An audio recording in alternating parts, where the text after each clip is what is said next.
Assalamualaikum warahmatullahi wabarakatuh. Selamat siang, di sini siang. Kami dari kelompok 5 kelas TIE 2023 di sini akan menyampaikan presentasi mengenai aplikasi yang telah kami buat menggunakan Figma, lebih tepatnya ini sebuah web page, ya, desain web page. Nah, adapun di sini presentasi akan kami lakukan dengan kelompok sebagai berikut. Yang pertama ada saya sendiri, Raihan Rizky Ramadhani dengan 3 digit NIM terakhir 147. Kemudian dilanjutkan dengan Raka Gavrila Pratama dengan 3 digit NIM terakhir 151 dan terakhir ada Faisal Yusuf Atmojo dengan 3 digit NIM terakhir 163. Oke, kita langsung masuk ke aplikasi itu sendiri. Yang pertama adalah ini adalah nama aplikasi dari game kami, dari apa yang kami buat yaitu AdGames. Ini project yang kami buat di mana AdGames sendiri adalah game edukatif untuk remaja yang menguji kemampuan pengetahuan dan wawasan terkait cabang-cabang ilmu tertentu. Oke, apa itu endgame? Nah, yang pertama endgame adalah merupakan sebuah game edukatif yang mana game ini menyediakan soal tebak-tebakan dengan eh, tingkat kesulitan yang berbeda, yang terdiri dari 4 macam tebak-tebakan. Yang pertama ada tebak negara, kemudian ada matematika, ada sains, ada tebak gambar. Yang game ini juga dibuat dengan tampilan yang sederhana dan menarik dengan warna yang nyaman dipandang di mata. Dapat dilihat di sini bentuk end game-nya sendiri. Ini adalah screenshot dari apa project kami. Kemudian kelebihan dari end games itu sendiri, ya pertama adalah konsistensi warna. Kami secara pribadi menggunakan warna hijau dan kuning, ya lebih tepatnya kuning di sini, untuk digunakan secara konsisten di seluruh layar, di seluruh page, yang menciptakan identitas visual yang kuat. Kemudian ada hierarki informasi, elemen penting seperti pertanyaan, jawaban, dan tombol memiliki ukuran yang cukup besar dan mudah terlihat, dan juga memiliki warna yang menonjol dan solid sehingga mudah dikenali. Kemudian navigasinya sederhana, jadi di situ cuma ada pilihan tebak-tebakan, benar atau salah, kemudian ada tombol kembali. Ya, jadi pengguna lebih mudah mengeksplorasi halaman. Kemudian terakhir dia itu alurnya dinamis. Jadi kami memastikan ketersambungan setiap page-nya sehingga pengguna itu lebih mudah untuk menjangkau game pilihan atau mudah menjangkau page-page yang ingin dijangkau sama oleh pengguna tersebut. Nah, kemudian kita di sini akan menganalisis lebih dalam dari apa itu games-nya sendiri. Jadi mulai dari isi-isinya kita kita bongkar satu-satu, kita jelaskan satu persatu secara runtuh. Oke, untuk penjelasan lebih dalamnya akan kami sambung ke saudara Raka di Ya, baik. persilakan. Jadi untuk analisis game edukatifnya ini, pertama-tama ketika kita buka aplikasinya, itu kita akan disuguhkan dengan yang namanya tampilan awal dari aplikasi ini.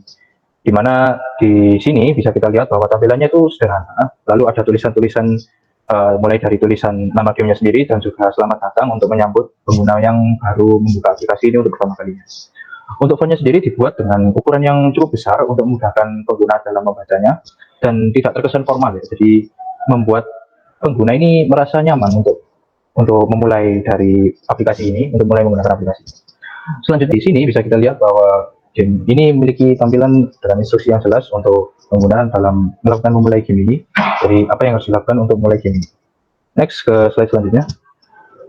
Ya, ketika kita pertama kali memulai game ini, kita akan disuguhkan sebuah halaman yang dimana memberikan kita sebuah setting untuk melakukan setting pada game ini, lalu memberikan kita pilihan untuk tebak-tebakannya dari matematika, sains, tebak negara, dan juga tebak benda. Nah, ketika kita memilih untuk salah satunya, nantinya akan muncul sebuah pesan yang dimana memberitahukan pengguna tentang aturan-aturan permainan yang akan mereka jalankan. Sehingga dengan begini pengguna bisa lebih paham akan permainan apa yang akan mereka gunakan.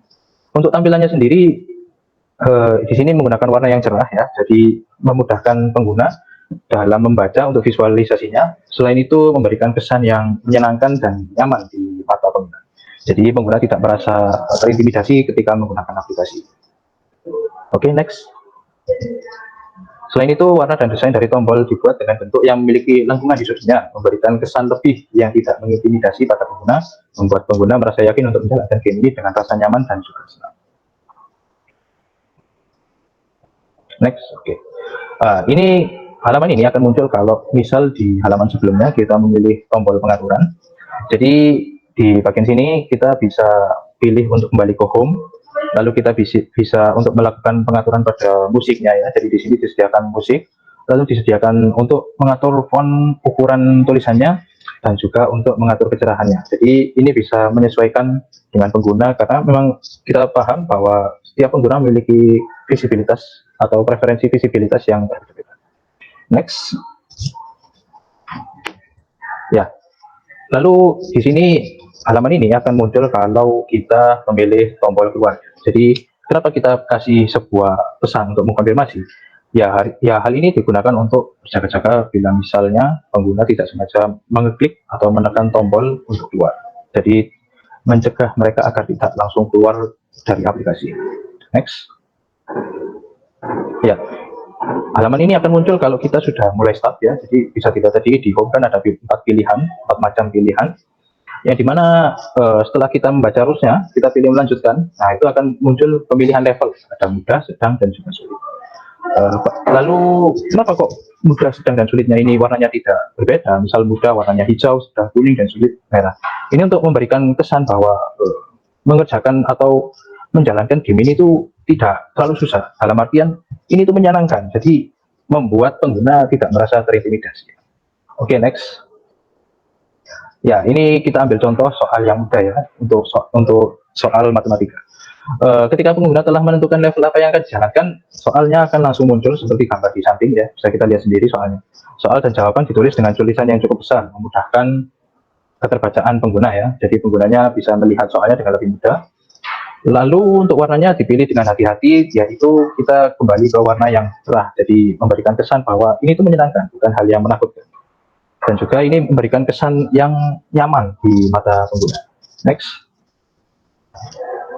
Nah, untuk soal yang memiliki gambar ya, terutama di bagian tebak gambar atau tebak benda dan juga tebak negara, itu kami sediakan sebuah bar yang dimana kalau kita ketuk itu akan menampilkan gambar. Jadi ini tuh kenapa kok dipisah gambarnya? Ya karena ini memudahkan pengguna, ya memudahkan pengguna untuk membaca tulisannya. Karena kalau digabung itu tulisannya otomatis akan menjadi kecil. Jadi secara keterbacaan itu menjadi berkurang dan visibilitas pengguna menjadi terganggu karena itu. Dalam artian agak susah membacanya. Jadi orang kadang akan merasa malas untuk main game ini hanya karena tampilannya tidak nyaman di mata mereka. Oke, next-nya akan dijelaskan oleh Saudara Faisal. Baik. Untuk halaman selanjutnya ini adalah halaman yang akan muncul ketika pengguna memilih jawaban yang salah. Jadi ada jawaban salah dan benar.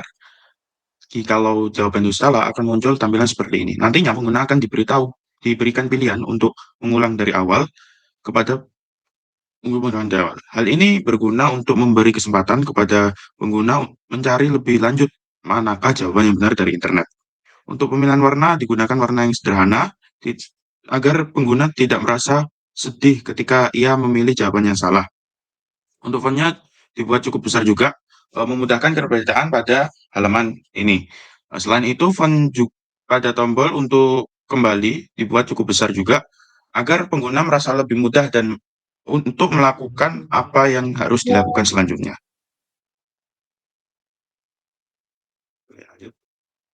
Nah, ini ialah tampilan untuk pengguna yang berhasil menjawab dengan benar.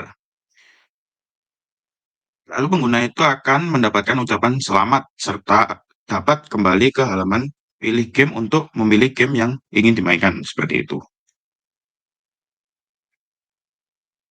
Lalu untuk kesimpulan, secara keseluruhan dari segi keterbacaan, ketergunaan, dan visibilitas, aplikasi yang dibuat sudah cukup baik tetapi masih memiliki kekurangan dalam aspek aksesibilitas. Mengapa demikian?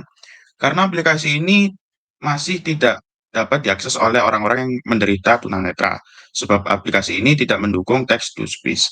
Namun, untuk penderita tunarungu masih bisa menggunakan aplikasi ini. Oke, dari sini akan saya lanjutkan. Ini adalah presentasi kami. Kemudian setelah ini mungkin kita akan sedikit menjalankan program sama melihat bagaimana programnya itu dibuat. Oke, jadi ini itu programnya kurang lebih seperti ini. Cukup banyak ya, dari minimal harus dibuat berapa itu cukup banyak.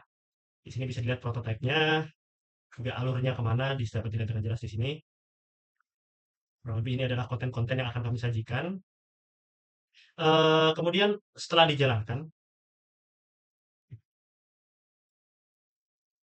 oke, ini adalah tampilan awal dari sebagaimana tadi programnya itu dijalankan, dari kita terangkan di presentasi. Jadi ini tampilan Add Games bagian awal atau bisa dibilang lobby, ya kita akan mulai masuk. Nah itu. Nah di sini ada pertama tadi dijelaskan ada pengaturan, di sini bisa diatur apapun. Kemudian kita bisa pilih home untuk balik atau kita bisa keluar. Keluar dari game. Kalau iya, kita kata keluar dan bisa masuk lagi. Ya, kurang lebih seperti itu. Ini adalah salah satu aspek dinamisnya juga. Jadi kita bisa kemanapun secara tersambung. Kita bisa balik ke lobby, kita balik lagi masuk, gitu. Nah, terus kita bisa pilih game yang ingin dimainkan di sini. Sebagai contoh, saya akan memilih matematika. Nah, kemudian akan dijelaskan dulu rules-nya di sini. Jadi kalau jawabnya benar, di sini kami memberikan 3 soal untuk setiap aspek dari tebak-tebakannya. Adapun kenapa tidak lebih dari 3 soal, yaitu keterbatasan waktu dan keterbatasan sumber daya, kurang lebih seperti itu. Eh, ini kita lanjutkan. Di sini kita bisa milih level sebagaimana yang telah diterangkan di eh, bagian presentasi tadi. Di sini kita akan coba memilih mudah sebagai sebagai contoh saja. Berapakah hasil dari 7 tambah 18? Nah, apabila kita menjawab yang benar, misalkan 7 tambah 8 adalah 15, maka kita akan dilanjutkan ke soal berikutnya. Namun, apabila jawaban kita salah, di sini sebuah segitiga memiliki panjang 6 cm dan tinggi 4 cm.